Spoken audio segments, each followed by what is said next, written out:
Welcome to Bala cars. இப்போ நீங்கள் பார்க்க போகிற கார் பார்த்தீங்கன்னா மாருதி சுசுகியில் ஆல்டோ அப்படிங்கிற காரை பற்றி தான் பார்க்க போகிறோம். வாங்க வீடியோக்குள்ளே போகலாம்.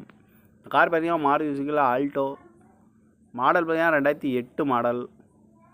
இதோட வேரியண்ட் பார்த்தீங்கன்னா LXI அப்படிங்கிற வேரியண்ட் தான். ஓனர் பார்த்தீங்கன்னா ஒரு ஓனர் தான் இருக்காங்க அந்த வண்டிக்கு. இது ஒரு பெட்ரோல் வண்டி தான்.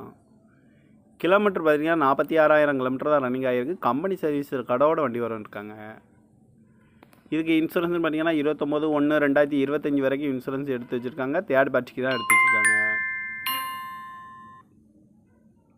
இந்த காரோட ப்ரைஸ் என்ன சொல்கிறாங்கன்னா 1,70,000 சொல்கிறாங்க. ரேட்டு குறைக்க முடியும்னு சொல்லியிருக்காங்க. குறைச்சி பேசி இந்த காரை பைப்பிங்கலாம்னு சொல்லியிருக்காங்க. ஏசி வந்துடும், பவர் ஸ்டேரிங் வந்துடும். சீட் கவர்லாம் பார்த்தீங்கன்னா நியூ கவர் தான் போட்டிருக்கு. இந்த வண்டிக்கு எஃப்சி பார்த்தீங்கன்னா 26/9/2028 வரைக்கும் எஃப்சி எடுத்து வச்சுருக்காங்க. கார் பார்க்க வேண்டிய இடம்னு பார்த்தீங்கன்னா தர்சன் கார்ஸ் ஈரோடு அப்படிங்கிற இடத்துல தான் அந்த கார் பார்க்க முடியும். TN 20